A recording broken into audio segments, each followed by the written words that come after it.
I'm Isabella Thompson, 30 years old. Have you ever sat at a family dinner table, surrounded by people who claim to love you, while they systematically tear apart everything you've worked for? That's where my story begins, at a dinner that changed everything. My father thought he was teaching me a lesson about failure that night. Instead, he learned what happens when you underestimate the quiet one at the table. Before I share how one dinner dismantled years of financial deception, please take a moment to like and subscribe, but only if you truly enjoy what I do here. I'd love to know where you're watching from and what time it is there. Drop a comment below. It helps more than you know. Now, let me tell you about the night my father's words became his downfall, and how 7 months of silence became my greatest weapon. The mahogany dining table stretched across my parents' formal dining room like a battlefield, 16 place settings gleaming under the crystal chandelier. It was my father's favorite stage, where Robert Thompson, successful entrepreneur and self-proclaimed family patriarch, held court every third Saturday of the month. 15 guests had gathered that October evening. My Aunt Patricia sat to his right, her judgmental eyes already scanning everyone's outfits. My cousin Jennifer and her new husband Mark occupied the seats of honor across from my father. Old family friends, the Davidsons, chatted quietly near the end of the table. 3 of Dad's business associates filled the remaining chairs, their wives making small talk about the weather. My mother, Margaret, moved between the kitchen and dining room with practiced efficiency. She never sat during these dinners, not really.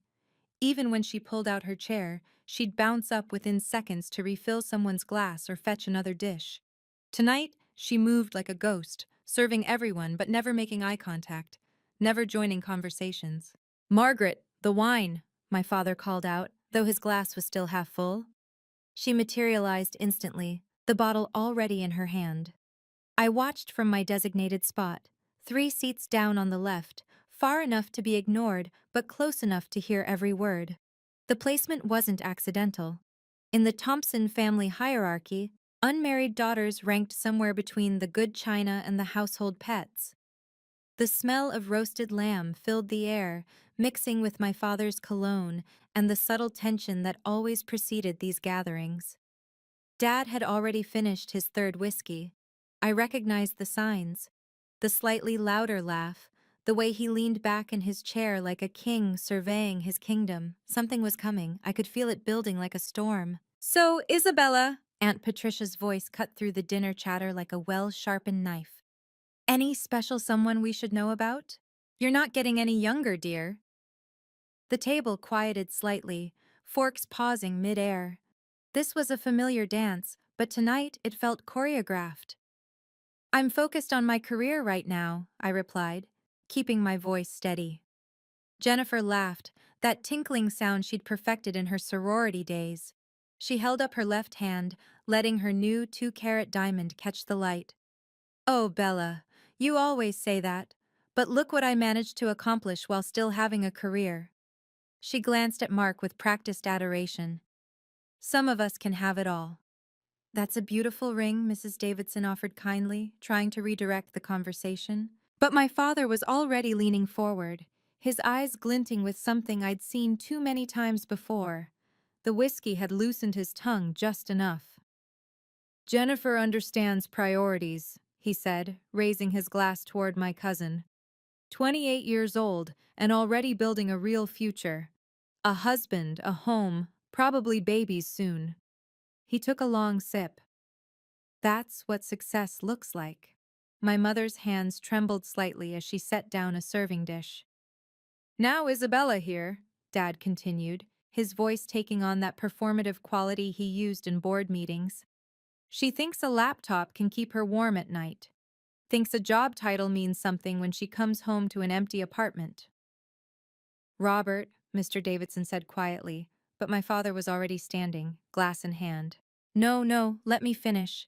This is important. This is about family legacy." He looked directly at me, and I saw it then, the cruel satisfaction he got from these moments. "So tell us, Isabella, how does it feel being the only failure at this table?" The silence that followed was deafening. Then, as if on cue, nervous laughter rippled through the room. Jennifer giggled behind her napkin. Mark smirked into his wine. Even Aunt Patricia couldn't hide her amusement. My father wasn't done. He was never done when he had an audience. "Ladies and gentlemen," he announced, gesturing broadly with his whiskey glass, "let me properly introduce my daughter. 30 years old, single, and still thinking a career can keep her warm at night. No husband, no children, just spreadsheets and conference calls." More laughter, louder this time. "At her age, I'd already built my first company, married your mother." He nodded toward Mom, who stood frozen by the kitchen door. "And had Isabella on the way. But my daughter? She's too good for marriage, too important with her little job to think about giving me grandchildren."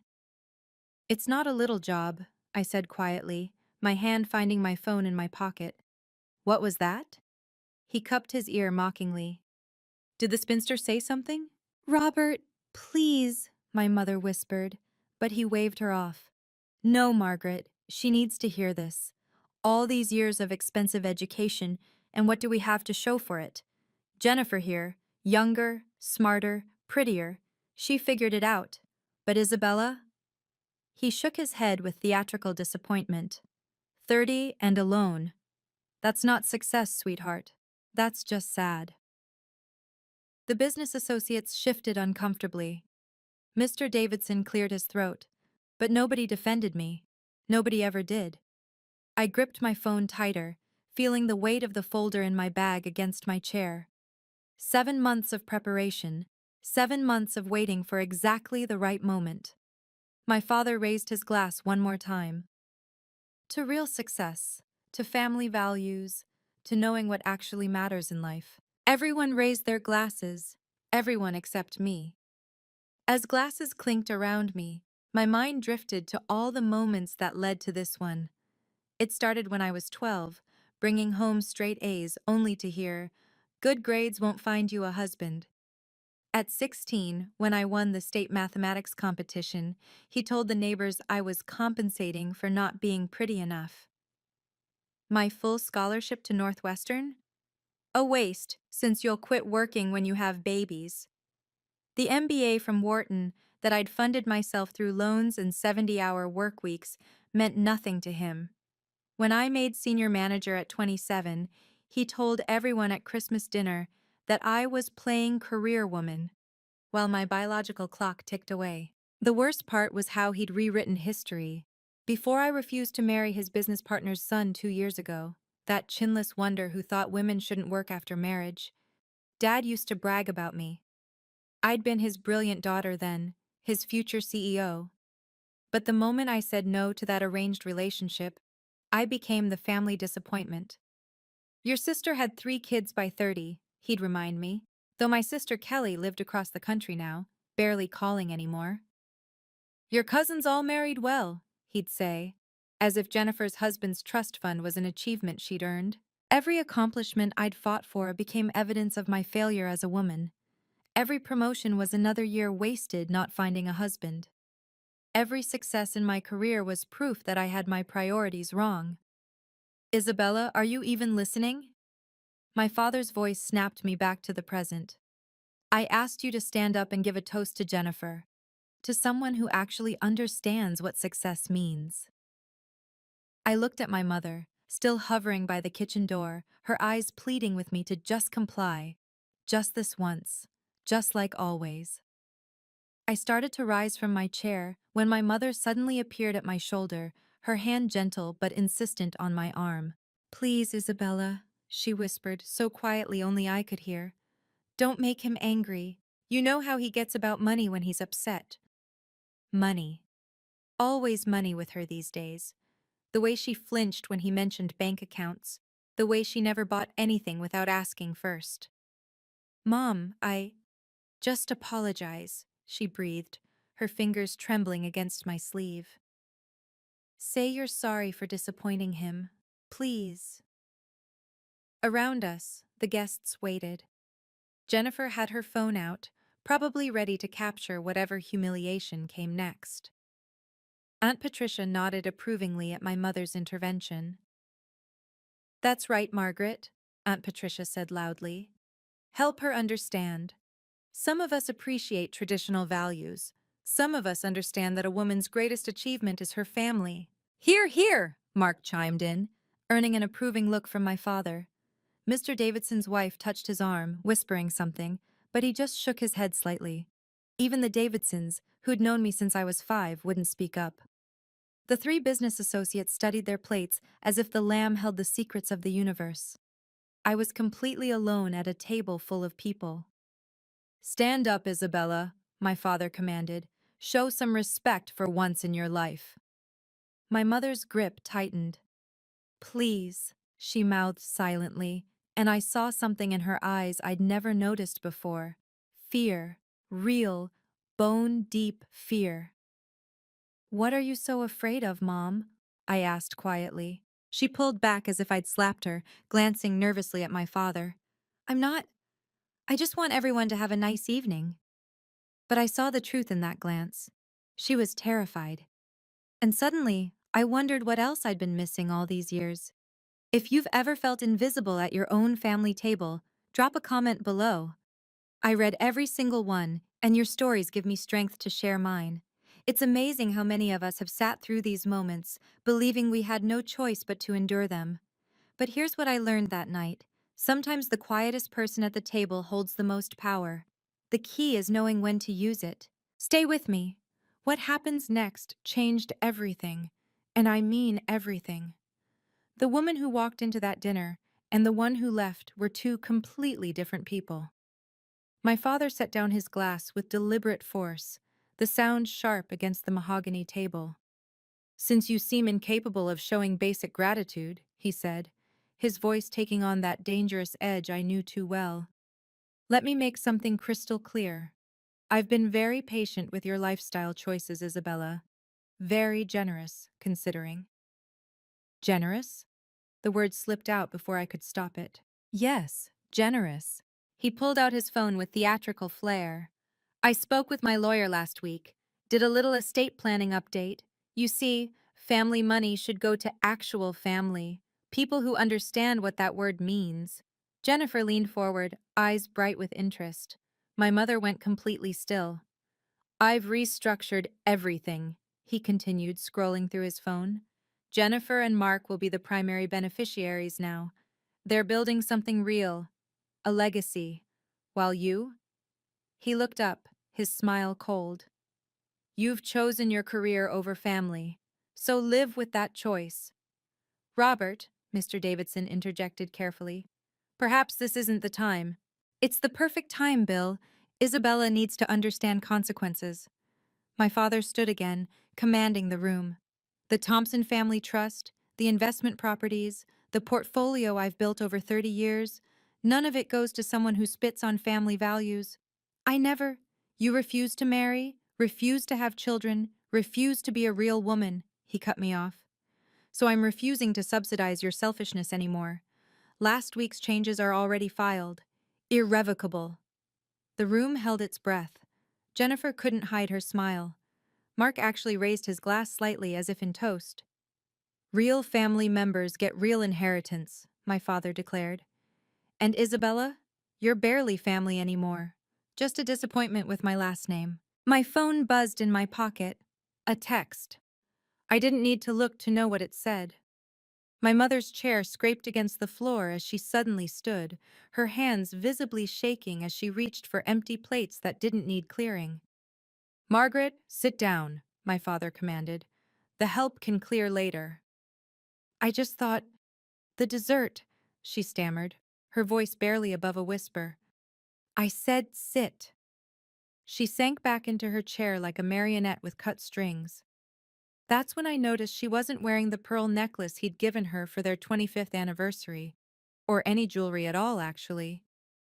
When had that started? Your mother knows her place, my father said, eyes still on me. She's grateful for what I provide, the house, the cars, the lifestyle. She doesn't have delusions about independence. Mom's face flushed deep red. Robert, please. What's your bank account balance, Margaret? He asked casually, swirling his whiskey. Go on, tell everyone. Silence. She doesn't know, he announced to the table. Because she doesn't need to. I handle everything, every credit card, every bill, every financial decision. That's how a real marriage works. The man provides, the woman appreciates. I watched my mother shrink into herself, 55 years old, and unable to buy groceries without his permission. When had she lost access to her own accounts? When had she become so completely dependent? At least your mother gave me children, he continued, even if one of them turned out to be an ungrateful spinster. My phone buzzed again. This time I pulled it out, glancing at the screen. The message was simple. Everything is ready. Your call. I looked at my mother's defeated face, at Jennifer's smug satisfaction, at the uncomfortable silence of people who could speak up but wouldn't. Then I smiled.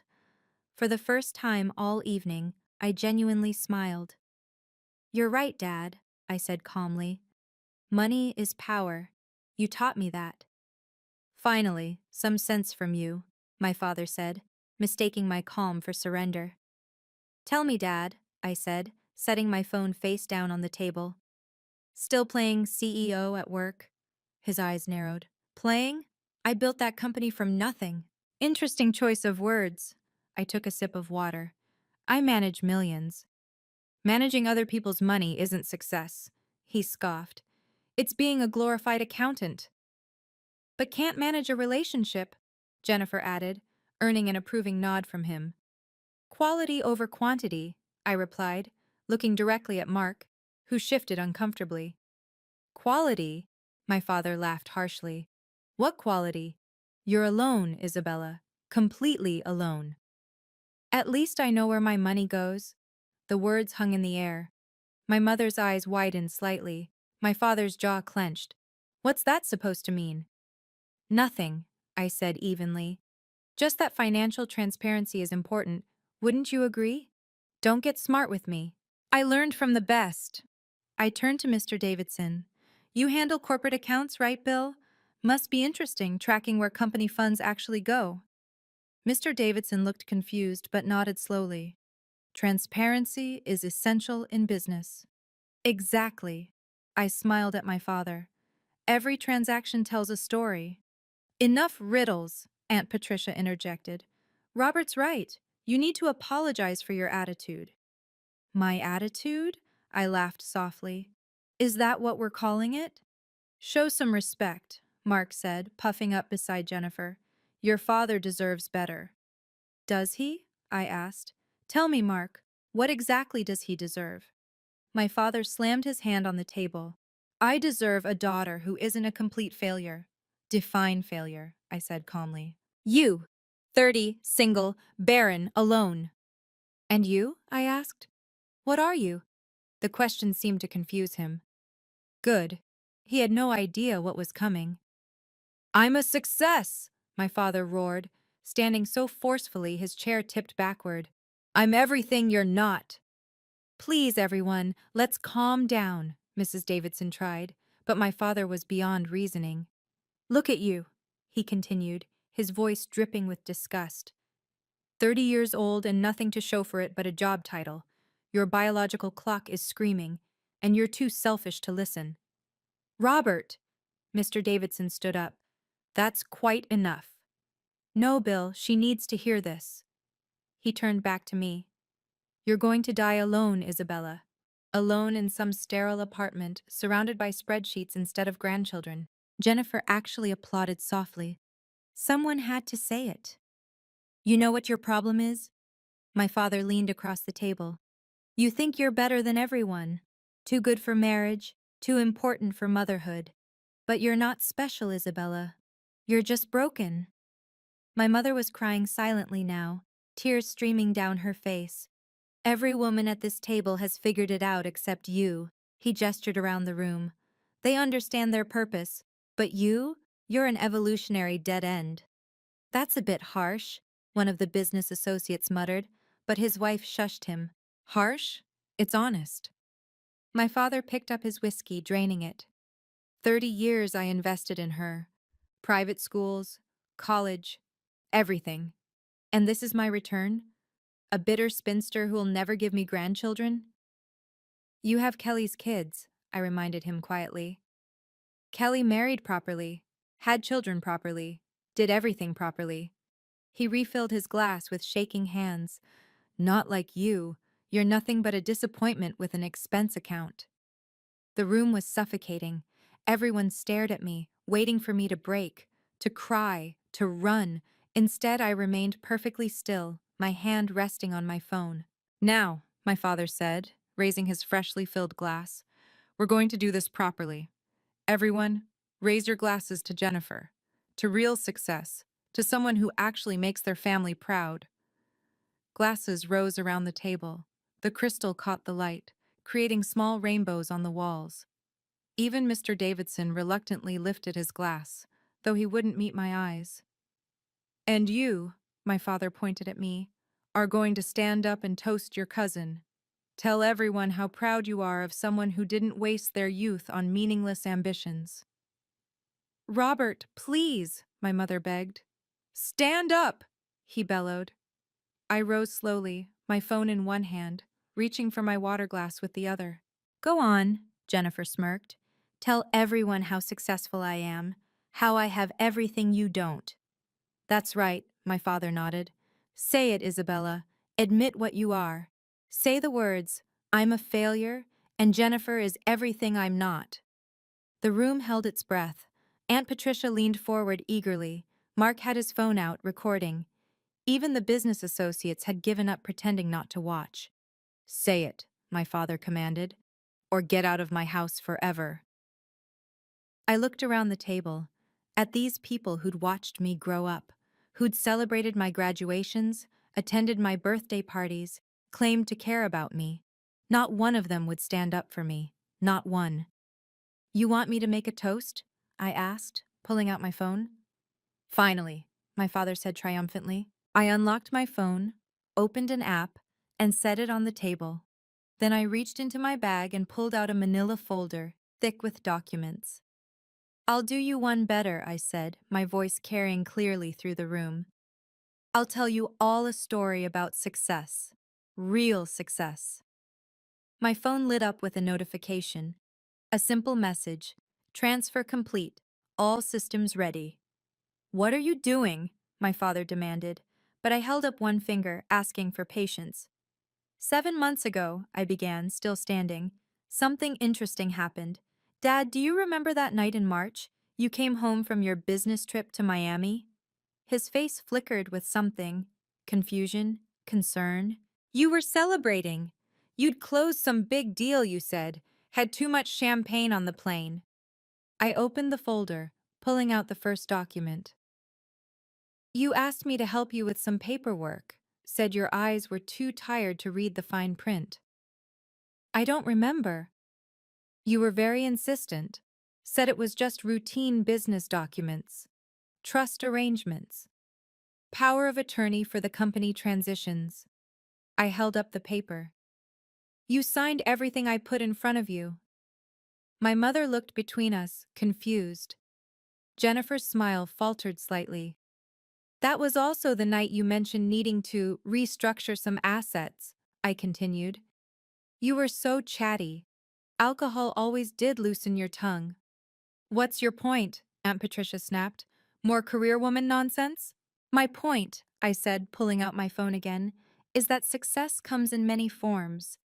For instance, did you know that in my role at Morrison Industries, I oversee forensic accounting? Mr. Davidson sat up straighter. Forensic accounting? Mm-hmm. We investigate financial irregularities, trace hidden transactions, uncover redirected funds. I swiped through my phone. It's fascinating what you can find when you know where to look. My father's face had gone pale. What did you do?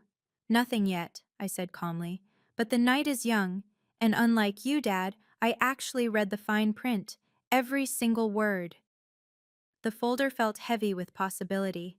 I pulled out another document, this one with a corporate letterhead that made Mr. Davidson lean forward with interest. You know what's funny about joint accounts? I asked the room. They tell stories. Every transaction, every transfer, every mysterious withdrawal. Isabella, my father warned, his voice low and dangerous. March 15th, I continued, ignoring him. $50,000. Business development. April 3rd, 30,000. Client entertainment. May through September, another 120,000, all from the joint investment account. My mother's face went white. What joint account? The one you co-own, Mom. The one that requires dual signatures for withdrawals over 10,000. I looked at her steadily. Except when someone has power of attorney. Stop this, my father commanded. But here's the interesting part. I pulled out a bank statement. These withdrawals? They all went to the same account. A rental property on Riverside Drive. Apartment 12B. Jennifer gasped softly. Even she hadn't expected this turn. Now I thought maybe it's a legitimate investment property, I said, my voice conversational. So I did some checking. The lease is interesting. Single occupant, a woman named Sandra Mitchell, 28 years old, personal trainer. The room was dead silent. My mother stood up slowly, her legs shaking. You signed something that night in March, I told my father. Several things, actually. While you were celebrating your big deal and demanding I help with paperwork. You tricked me? Tricked? I laughed softly. No, Dad, you were drunk and arrogant. You signed without reading, just like you've done 100 times before. You trusted me to handle the details. I set the folder on the table. The difference is, this time I actually did. Have you ever had to choose between keeping peace and keeping your dignity? That moment when you realize the price of silence has become too high.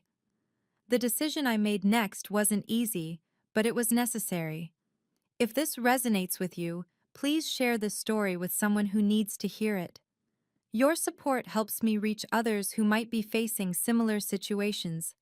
Sometimes we don't realize we have options until someone shows us that we do. Now, back to that dining room, where 15 people were about to witness what happens when years of financial deception finally come to light. Enough games! My father slammed both hands on the table, making the glasses jump. You're trying to embarrass me with lies? In my own home?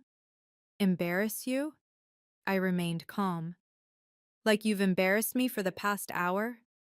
You need to apologize, now, to everyone. He gestured around the table. Apologize for being a failure, for these ridiculous accusations, for wasting everyone's time with your jealousy. Jealousy? I almost laughed. You're jealous of Jennifer, of her success, her marriage, her future. He moved closer to where I stood. So you make up stories about affairs and money? Pathetic. Mr. Davidson shifted uncomfortably. Robert, perhaps we should— No, Bill. She started this. She's going to finish it. My father turned back to me. On your knees. What? Even Jennifer looked shocked. You heard me. You want to act like a child? Be treated like one. On your knees, apologize to this family for your failures and your lies. My mother grabbed his arm. Robert, no. He shook her off so violently she stumbled. Stay out of this, Margaret. This is insane, Mrs. Davidson said, standing. We're leaving. Sit down, my father roared. Nobody leaves until she apologizes. The three business associates were already gathering their things, their wives whispering urgently. But my father didn't notice. He only had eyes for me. Say it, he demanded. Say, I'm a failure. I'm nothing.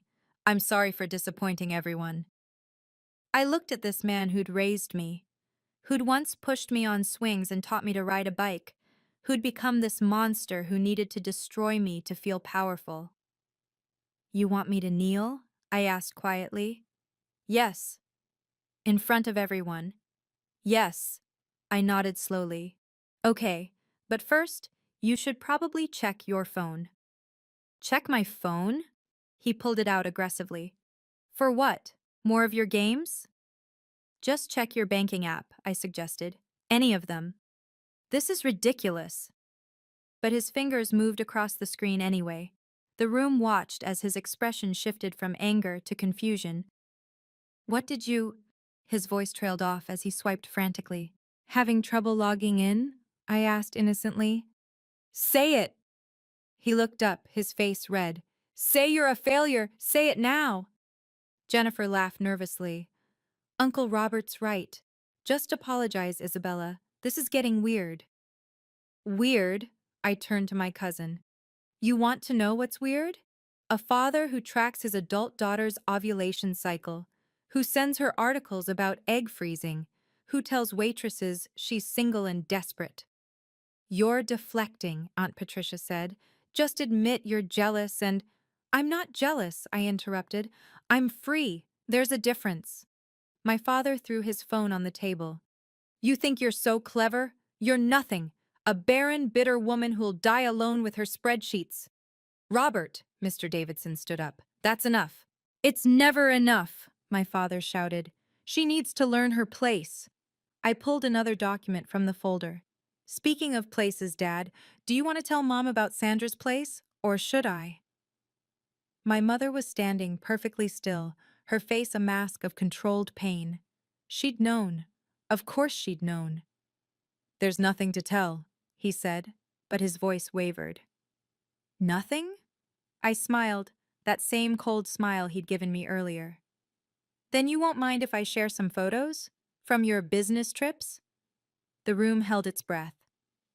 You're destroying this family, he said quietly. No, Dad. I'm just done pretending it isn't already broken. I stood perfectly still, letting the silence stretch until it became unbearable. Then, slowly, deliberately, I pulled the final set of documents from the folder. Before I show these, I said, turning to my mother, Mom, you should know something. I've been protecting you for 7 months. She blinked, confused. Protecting me? From the truth, from the full extent of it. I held out a single sheet of paper to her. But you deserve to know everything. My father lunged forward, trying to grab the paper, but Mr. Davidson stepped between us. Robert, stop! This is my house, my father shouted.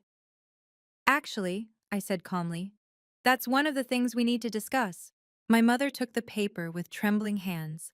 As she read, her face cycled through emotions: confusion, recognition, shock, and finally, a strange kind of relief. You knew? She whispered to me.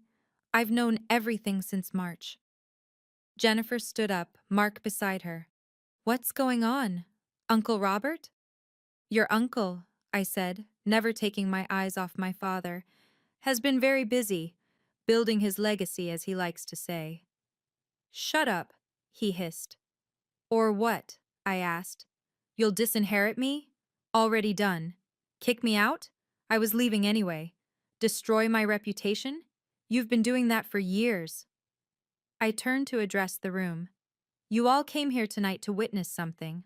Well, you're about to. The folder still had several documents left, each one meticulously organized, labeled, waiting. I've been paying attention, Dad, I said quietly. To everything, every transaction, every lie, every legal document you signed without reading. His face had gone from red to white. What did you do? What you taught me, I replied. I protected my assets. Mr. Davidson, I said, turning to my father's oldest friend, you know Morrison Industries, don't you? He nodded slowly. Of course. Fortune 500. We've tried to get their business for years. Would you mind telling everyone what position someone would need to hold there to oversee a $500 million portfolio? His eyes widened with understanding. That would be C-suite level, senior executive. More specifically, Chief Financial Officer, CFO. He stared at me with new recognition. You're not just managing money, are you? No, I said simply. I'm the youngest CFO in Morrison Industries history. 7-figure salary, stock options, and a seat on the board pending next quarter. The room erupted. Jennifer's mouth fell open. Mark actually dropped his wine glass. Even Aunt Patricia looked stunned. That's impossible, my father sputtered. You said you were an analyst. No, Dad. You assumed I was an analyst. You never asked, never listened. Too busy telling me about my failures to hear about my successes. You're lying. Mr. Davidson pulled out his phone, typing quickly. Robert, she's telling the truth. It's right here. Isabella Thompson, CFO, Morrison Industries. There's a whole press release from January. January? My mother looked at me. You've been CFO since January? Since my 30th birthday, actually. The board approved it as their gift to the company. Their words, not mine. But you never said, Jennifer started. When? I asked. During the lectures about my biological clock, between the jokes about dying alone, or maybe while Dad was calling me a failure? My father sank into his chair. It doesn't matter. You're still alone, still empty. Am I? I pulled out my phone, showing a bank balance that made Jennifer gasp. Seems pretty full to me. Now that we've established I'm not the failure you thought, I said, pulling out a stack of bank statements, let's talk about where the family money has really been going. Don't you dare! $200,000, Dad. That's what you've taken from the joint investment account in 7 months. I spread the statements across the table. Mom, did you know about any of these withdrawals? My mother shook her head, tears flowing freely now. But here's the interesting part, I continued, pulling out rental agreements. Riverside Drive, apartment 12B, lease signed in March, rent, $8,000 a month, paid from the family account. That's a business property, my father said weakly. Really? Then why is it furnished with $60,000 of furniture from Bergdorf's? Why are there monthly charges for spa services, personal shopping, and a car lease for a Mercedes? I pulled out photos, credit card statements, receipts, delivery confirmations. Stop, he pleaded. Sandra Mitchell, 28, Pilates instructor. Met her at your gym, didn't you? Same age as Jennifer, younger than your failure of a daughter. Jennifer backed away from the table. Uncle Robert, is this true? But wait, I said, pulling out more papers. It gets better. Mom, did you know Dad opened 3 credit cards in your name? Maxed out, of course. 40,000 in debt you never knew about. What? My mother grabbed the statements. Or that he refinanced the house last year? Pulled out $500,000 in equity? The money's gone, Mom. All of it. Spent on his business trips and his girlfriend. Mr. Davidson looked disgusted. Robert, how could you? She doesn't understand business, my father said desperately. These are investments. In a 28-year-old Pilates instructor? I asked. Is that what we're calling it? But here's the best part, I said, pulling out the final document, the one that mattered most.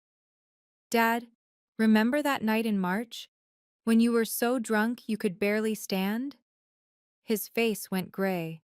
You signed a comprehensive power of attorney, irrevocable, giving me complete control over all your financial assets.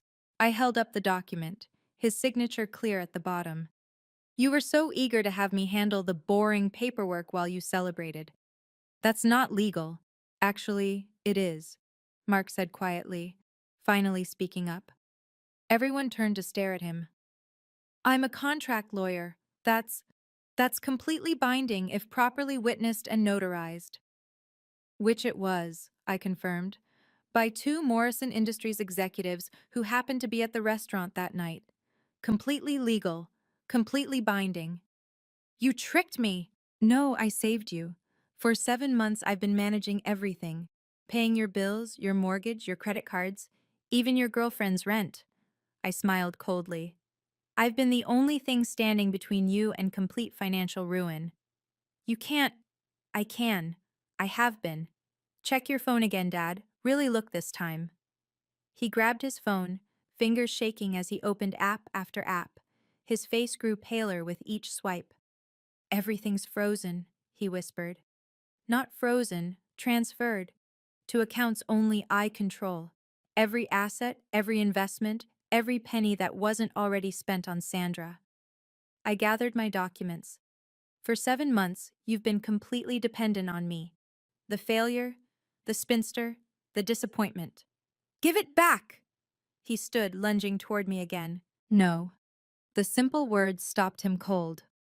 As of midnight tonight, I announced to the room, I'm stopping all payments. Every single one. Effective tomorrow morning, I said, my voice carrying clearly through the stunned silence. Every credit card in your name will be declined. The mortgage payment due next week won't process.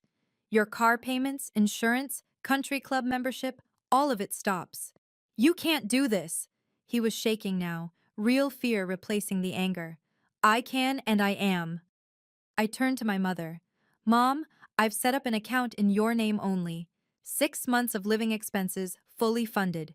The divorce lawyer is already paid for. Rebecca Martinez, the best in the state. My mother's hand flew to her mouth.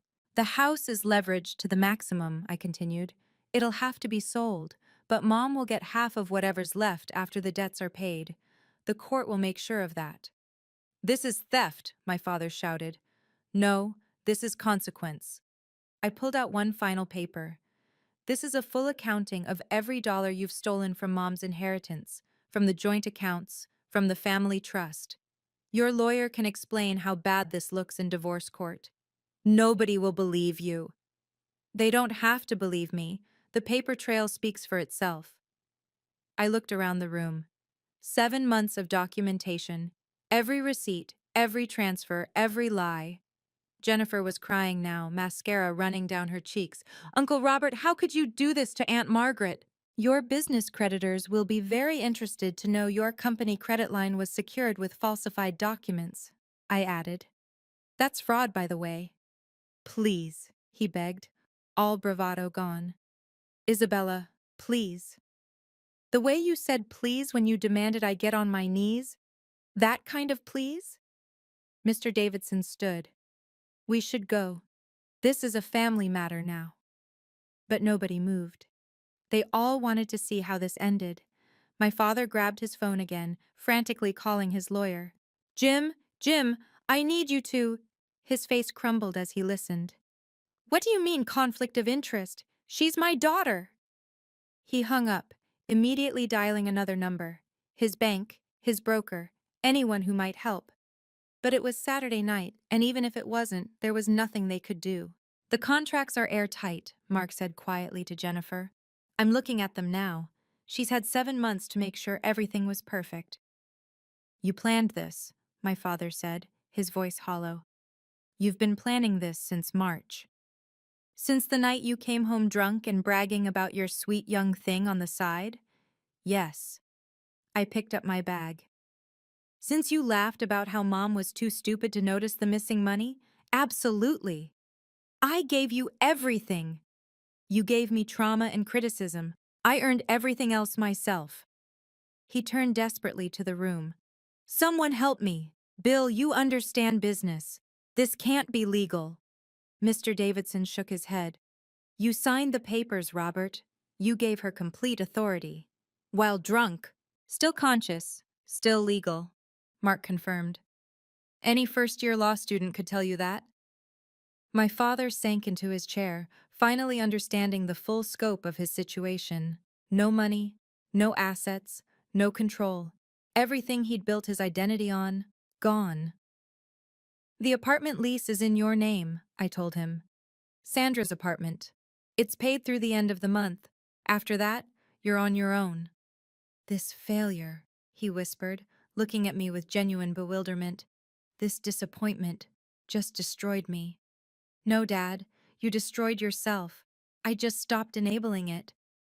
The room was silent except for my mother's quiet crying, though I noticed they might have been tears of relief. The silence that followed was deafening, then chaos. Aunt Patricia stood abruptly, knocking over her wineglass. This is insane. Margaret, are you going to let her do this? My mother straightened her spine for the first time all evening.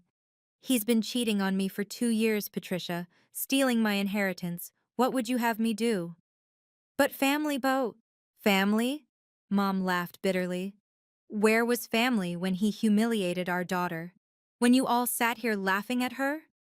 Jennifer grabbed Mark's arm. We should go. Wait, Mr. Davidson said, turning to me with something like admiration. Isabella, Morrison Industries has been looking for someone to head our new ethics division, someone who understands both finance and integrity. Would you be interested? Bill, my father croaked. You're offering her a job? Now? I'm offering her a board position, actually. We need someone who can spot deception and isn't afraid to act on it. He handed me his card. Call me Monday. The three business associates were already at the door, their wives pulling them along. One turned back. Robert, we'll need to discuss the partnership. This kind of scandal. Get out, my father screamed. All of you, get out! But it was his house in name only now, and everyone knew it. Actually, I said calmly, Mom's name is on the deed too. Mom, do you want them to leave? My mother looked at the cowering man who'd controlled her for 30 years, then at the daughter he'd tried to break. No, she said firmly. Robert can leave. This is my dinner party now. The transformation was stunning. My mouse of a mother finally finding her roar. You can't. I can. And I am. She stood tall. Get out of my house. My father stood on shaking legs, looking around the room for any ally, any support. He found none. Jennifer, he tried, reaching for his niece. You understand. Tell them. Tell them about family loyalty. Jennifer stepped back, shaking her head. You called Isabella a failure while you were stealing from Aunt Margaret? That's not family, Uncle Robert. That's just cruel. For the first time in my life, I saw my father truly alone. No audience to perform for, no power to wield, no money to control. Just a 60-year-old man who'd built his entire identity on lies. You were so busy calling me a failure, I said quietly. You never noticed who was signing your checks. Every payment for the last 7 months came from accounts I control. You've been living on my mercy since March. I'm your father. Biologically, yes, but you haven't been a father in years. You've been a bully with a bank account, and now you're just a bully. My mother walked to the front door and opened it. Leave, Robert. Take your car. It's paid through Tuesday. After that, it gets repossessed. Margaret, please. 27 years, she said, her voice stronger than I'd ever heard it. 27 years of controlling every penny, every decision, every aspect of my life. It ends tonight. He looked at me one last time, and for a moment, I saw something that might have been regret, or maybe just self-pity. It was hard to tell with him. You've destroyed everything, he said. No, Dad. I've set everyone free, even you. Now you can go build something real, if you're capable of it. Without Mom's money, without my support, without the facade. He left then, his footsteps heavy on the marble floor he'd been so proud of. Within an hour, everyone in that dining room had spread the word. By morning, it would be everywhere. Country clubs, business meetings, social circles my father had spent decades cultivating. Mr. Davidson called me Monday morning, as promised. Not just about the board position, though that came through too, but to tell me what was happening in the business community. Your father tried to get an emergency loan, he said.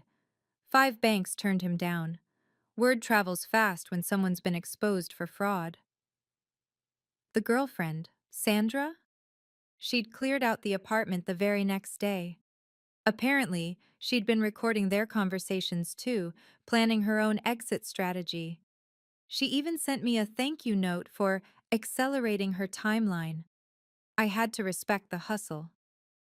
Jennifer called me later that week. I'm sorry, she said simply, for everything, for laughing, for not speaking up, for being a coward. We all make choices, I told her. Mark left me, she admitted.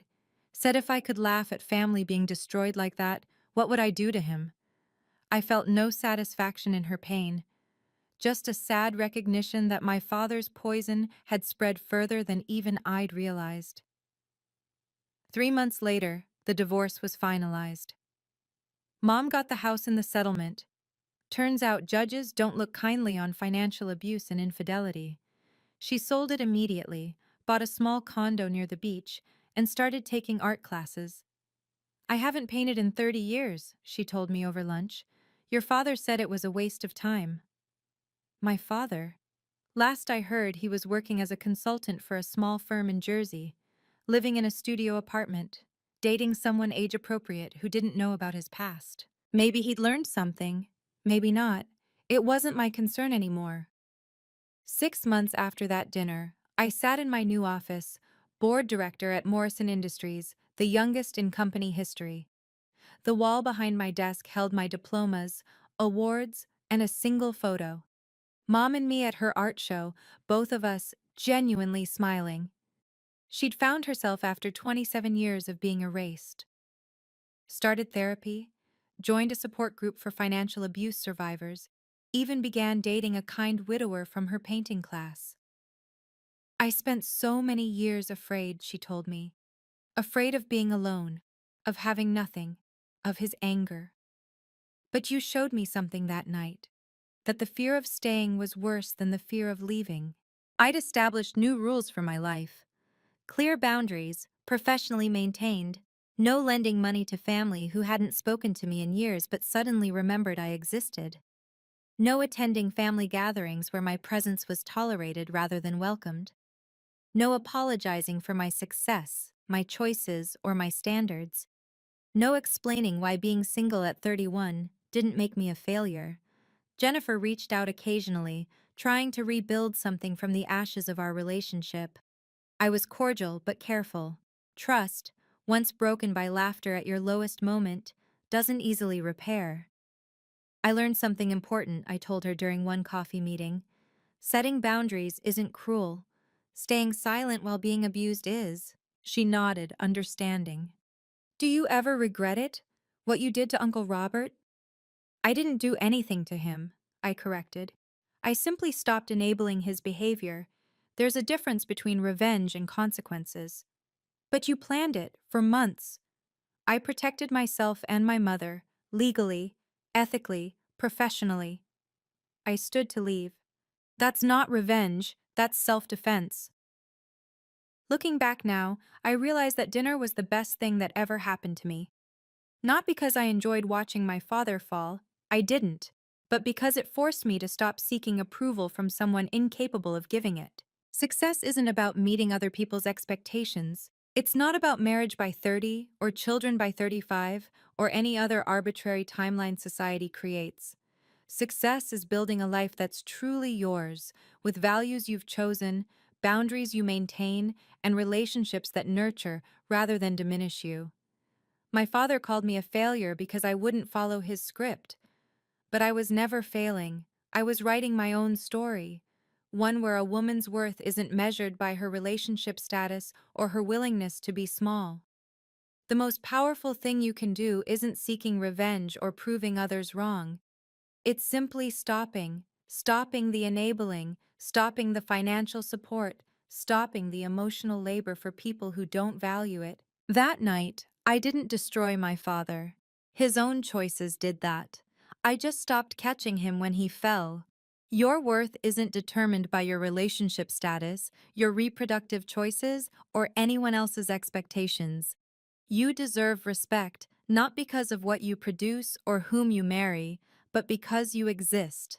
And sometimes, the greatest act of love, for yourself and others, is refusing to enable those who would diminish you. If someone needs you to be small for them to feel big, that's not love, that's control, and you have every right to break free from it. The only failure in life is living by someone else's definition of success. Remember that. Especially when you're sitting at your own family's table, feeling alone in a room full of people who should love you better. If my story resonated with you, please share it with someone who needs to hear that their worth isn't defined by others.